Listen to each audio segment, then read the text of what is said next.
Hello दोस्तों, मैं आपका दोस्त मोहम्मद रिजवान। स्वागत है आप सभी का एक बार फिर से हमारे अपने यूट्यूब चैनल में।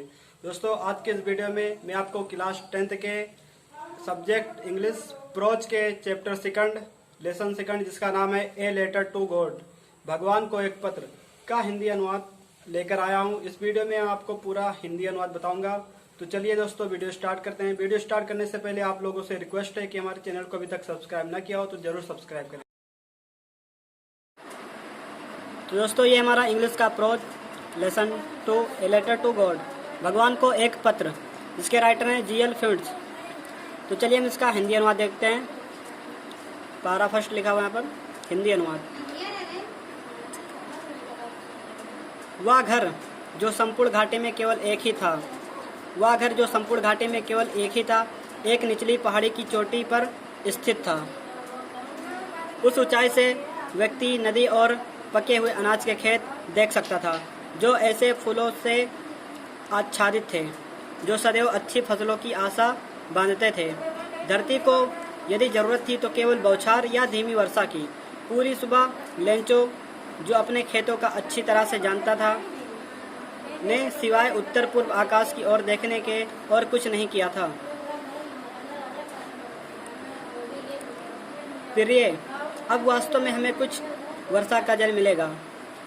महिला ने जो खाना बना रही थी उत्तर दिया, हाँ, यदि भगवान ने चाहा। बड़े लड़के खेत में काम कर रहे थे, जबकि छोटे लड़के घर के पास खेल रहे थे। तब माँ महिला ने उन सबको आवाज़ दी, खाने के लिए आओ। भोजन के समय ठीक जैसे कि लेंचो ने भविष्यवाणी की थी, वर्षा की बड़ी बड़ी बूंदें गिरने लगी। उत्तर पूर्व में बड़े बड़े पहाड़ जैसे बादल आते हुए दिखाई दिए। हवा में ताजगी और भीनी भीनी सुगंध थी। वह व्यक्ति लेंचो बाहर चला गया। इसका कारण वर्षा के सुख को अपने शरीर पर अनुभव करने के अतिरिक्त और कुछ नहीं था। और जब वह वापस आया तो वह विस्मय से बोला, ये आकाश से गिर रही वर्षा की बूंदें नहीं हैं, ये नए सिक्के हैं। बड़ी बूंदें 10 सेंट्स के सिक्के हैं और छोटी बूंदें 5 सेंट्स के। एक संतुष्ट भाव से उसने अपने पके अनाज से भरे खेतों को वर्षा की चादर से ढका हुआ देखा। परंतु अकस्मात तेज हवाएं चलने लगी और वर्षा के साथ बहुत बड़े बड़े ओले गिरने लगे। ये ओले सचमुच नए चांदी के सिक्के के समान प्रतीत होते थे। आगे देखते हैं। लड़के उन जमे हुए मोतियों को इकट्ठा करने के लिए वर्षा में भागने लगे। यह वास्तव में अब बुरा हो रहा है, लेंचो ने कहा। मुझे आशा है कि ओले गिरने जल्दी बंद हो जाएंगे। यह शीघ्र नहीं गुजरा। 1 घंटे तक ओले मकान, बाग, पहाड़ी के ढलान, अनाज के खेत, संपूर्ण घाटी पर गिरते रहे। पूरा खेत सफ़ेद हो गया, जैसे कि नमक से ढक गया हो। वृक्षों पर एक भी पत्ता नहीं रहा था। अनाज पूर्णतया नष्ट हो गया। पौधों से फूल झड़ गए। लेंचो की आत्मा दुखी हो गई। जब तूफान थम गया, वह अपने खेतों के बीच खड़ा था और उसने अपने बेटों से कहा, एक टिड्डी दल के हमले के बाद भी इससे अधिक बच गया होता। ओलों ने कुछ नहीं छोड़ा। इस वर्ष हमें अनाज नहीं मिलेगा। वह रात बहुत दुख भरी थी। हमारी सारी मेहनत का कोई लाभ नहीं हुआ। कोई नहीं जो हमारी सहायता करे। हम सब इस वर्ष भूखे रहेंगे। परंतु उन सबके दिलों में जो इस घाटी के मध्य उस अकेले मकान में रहते थे, केवल एक ही आशा थी, भगवान से सहायता। आगे देखते हैं। इतना परेशान मत हो। यद्यपि ऐसा प्रतीत होता है कि यह सर्वनाश है, याद रखो, भूख से कोई नहीं मरता। कहते तो ऐसे ही हैं, भूख से कोई नहीं मरता। सारी रात लेंचो एकमात्र आशा के बारे में सोचता रहा, भगवान की सहायता, जिसकी आंखें जैसे कि उसे शिक्षा दी गई थी, सब कुछ देखती हैं, यहाँ तक कि अंतःकरण को भी। लेंचो मनुष्य होते हुए भी एक बैल था, जो खेतों में एक पशु की तरह काम करता था, किंतु फिर भी वह लिखना जानता था। अगले रविवार को सवेरे वह एक पत्र लिखने गया, जिसे वह स्वयं शहर जिसे वह स्वयं शहर से ले जाकर पत्र पेटिका में डालेगा। यह भगवान के नाम एक पत्र से कम नहीं था। भगवान उसने लिखा, यदि तुमने मेरी सहायता नहीं की तो मुझे और मेरे परिवार को इस वर्ष भूखा रहना पड़ेगा। मुझे अपने खेत में दोबारा बीज बोने के लिए तथा अगली फसल आने तक गुजारा करने के लिए 100 पिसोज चाहिए, क्योंकि ओलों के तूफान आगे डड हुआ, यानी ओलों के तूफान ने उसकी फसल नष्ट कर दी थी। आगे हम देखते हैं। लिफाफे पर उसने लिखा भगवान को। पत्र को लिफाफे में डाला और दुखी सा शहर चला गया। डाकघर पहुंचकर उसने लिफाफे पर टिकट लगाया और इसे पत्र पेटिका में डाल दिया।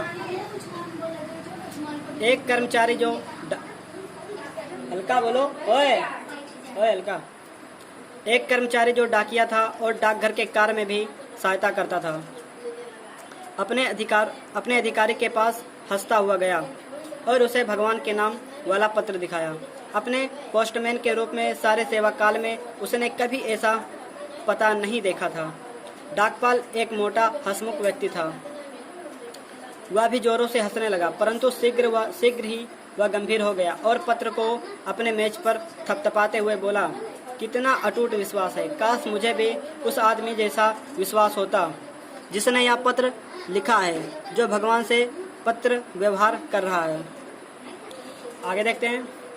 अतः लेखक का भगवान में विश्वास डिगाने के लिए डाकपाल के मन में एक विचार आया, पत्र का उत्तर दो।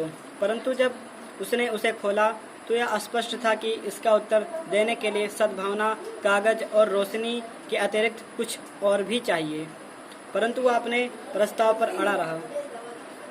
उसने अपने कर्मचारियों से धन मांगा। उसने स्वयं अपने वेतन का एक भाग दिया और अपने मित्रों को भी पुण्य के नाम पर कुछ देने के लिए मजबूर किया। उसके लिए 100 पिसोज इकट्ठा करना असंभव था, अतः वह उस किसान को आधी राशि से कुछ अधिक ही भेज सका। उसने धनराशि को एक लिफाफे में डाला। एक पत्र पर हस्ताक्षर के रूप में एक शब्द भगवान लिखकर लिफाफे को बंद किया और उस पर लेंचो का पता लिखकर डाक में डाल दिया। आगे देखते हैं। अगले रविवार यह पूछने के लिए कि उसका कोई पत्र आया अथवा नहीं, लेंचो समय से कुछ पहले ही आ गया। डाकिये ने स्वयं उसे वह पत्र दिया, जबकि डाकपाल एक संतुष्ट व्यक्ति की भांति जिसने कोई नेक काम किया हो दफ्तर के दरवाजे से देख रहा था। पत्र में धन देखकर लेंचो को कदापि आश्चर्य न हुआ। उसका विश्वास इतना अटूट था, परंतु जब उसने पैसे गिने तो वह नाराज हुआ। भगवान गलती नहीं कर सकता था और न ही जो लेंचो ने मांगा था उसे देने से इनकार कर सकता था। तत्काल लेंचो खिड़की पर कागज और रोशनी मांगने लगा। धन साधारण के लिए लिखने की मेज पर बैठकर वह पत्र लिखने लगा। अपने विचारों को व्यक्त करने के लिए उसे प्रयास करना पड़ा, जिसके कारण उसका माथा सिकुड़ रहा था। जब उसने पत्र समाप्त किया, वह खिड़की पर टिकट खरीदने गया। उसने टिकट पर थूक लगाया और तब उसे अपनी मुट्ठी के दाब से लिफाफे पर चिपका दिया। जैसे ही वह पत्र पेटिका में गिरा, डाकपाल ने उसे खोलने के लिए गया।